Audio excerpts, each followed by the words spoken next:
আসসালামু আলাইকুম বন্ধুরা। একটু আগে ভিডিও দেখছিলাম। ভিডিও দেখতে দেখতে একটা সুন্দর কথা বলল। একটা ছেলে বলল যে আপনারা পুলিশেরা আইন করছেন, মানতে রাজি আছি যে আপনারা আইন করছেন, যারা অনলাইন জুয়া খেলবে, অনলাইন ব্যাটিং করবে, অনলাইনে যেসব প্রতারণা চলছে এগুলো করবেন। অনলাইনে বেসিক্যালি গেমের ব্যাপারে বলছে যে যারা খেলে সর্বশান্ত হয়ে যাচ্ছেন, তাহলে এগুলোর অ্যাড চলছে কেন? ট্রাস্ট মি, যতটা আপনি অ্যাপস খুলবেন, অ্যাপসের মধ্যে আপনি মনে করেন একটা ভিডিও বানাচ্ছেন, ভিডিও বানানোর মাঝখানে আপনি কোথায় করবেন? আপনি এডিটিং করছেন, এডিটিং করার মাঝখানে যখনই ছবিটা আপলোডে যাবে তখন একটা ভিডিও আসে দেখার জন্য। সে ভিডিওটা আপনি যখনই দেখবেন, সে ভিডিওটা কিন্তু অন্য কোনো কিছুর আসে না, এইসব গেমিং অ্যাপসেরই আসে। এবং আপনাকে লোভনীয় লোভনীয় অফার দেখায়, লালখামের অফার দেখায়। তো এই লালখাম কি জিনিস আমি অবশ্য জানি না, ওইটাতে ঢুকলে হয়তো বুঝতে পারতাম, কিন্তু মানে এমন অফার দিবে যে অফারগুলোতে আপনাকে মনে হবে যে না একবার ঢুকি, গেম খেলি।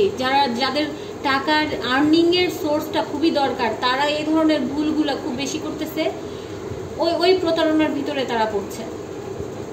আমি আপনাদেরকে একটা কথাই বলবো, অনলাইনে আগে সরকারকে আগে চিন্তা করতে হবে যে আমি যে এই যে জিনিসটা তৈরি করলাম, আমি যে একটা আইন করলাম, আইনের আগে পিছু তো কিছু থাকে, আমাদেরকে বলা লাগবে না তো, আপনারা নিজেরা করেন, দেখবেন অটোমেটিক সব বন্ধ হয়ে গেছে।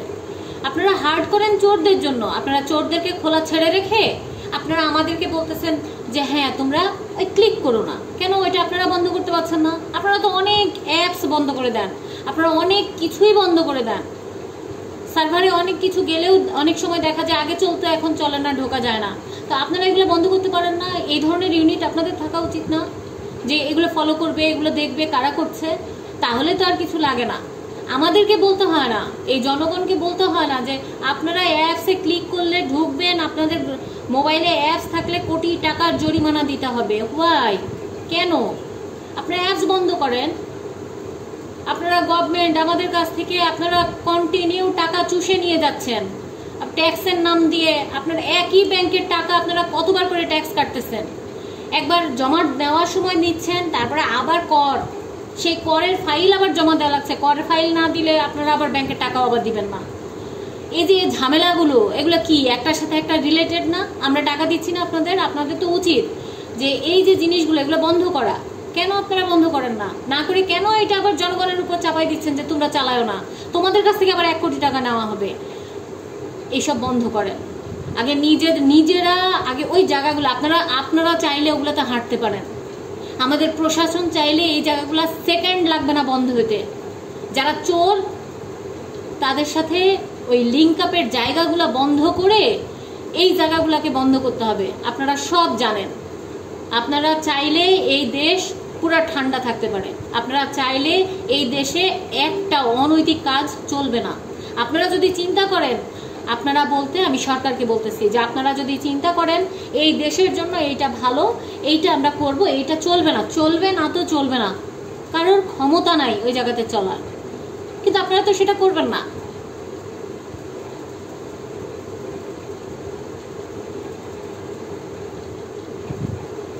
আপনারা বন্ধ করে দিলেন ডেস্টিনি। কেন? আপনার সরকার না, আগের সরকার বন্ধ করছে, কিন্তু সরকারই তো বন্ধ করছে। ডেস্টিনি বন্ধ করে দিলেন, কি হলো? লসটা কার হলো? সাধারণ মানুষের। লসের খাতায় কারা পা দিল? সাধারণ মানুষ। তাদের কি হলো? তারা তো আগেও কোটিপতি ছিল, এখনো কোটিপতি আছে, তারা হাজার হাজার কোটি টাকার মালিক, তাদের তো কোনো সমস্যা নাই। আপনারা ঠাস করে একটা জিনিস করবেন, আপনারা বন্ধ করেন, আপনারা যে এই যে নেটওয়ার্ক মার্কেটিং যেটা বন্ধ করতে বলেন, কই আপনারা তো একেবারে টোটালি বন্ধ করেন না।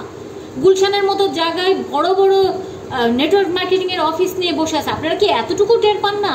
পান। কেন বন্ধ করেন না? কারণ জনগণের টাকা চুষে খাচ্ছে, আপনাদেরকে খাওয়াচ্ছে। আপনাদেরকে না খাওয়ালে তো এইসব প্রতিষ্ঠান চলবে না, কোনোভাবেই চলবে না। প্রত্যেকটা সেক্টরে আপনাদের দায়বদ্ধতা অবশ্যই, আপনাদের এই জায়গাগুলোতে আপনাদের দায়িত্বের জায়গাটা বোধটা অনেক বেশি। আমি শুধু প্রতারণা নিয়ে কথা বলছি, অনলাইন প্রতারণা। আজকে যেটা দেখলাম ছেলেপেলে যেটা বলছে, আমি ছেলেপেলের সাথে এগ্রি।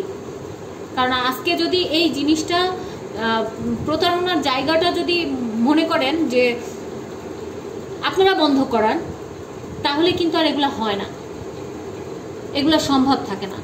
যাই হোক, আজকের মতো এই পর্যন্তই। ভালো থাকবেন সবাই, আল্লাহ হাফেজ।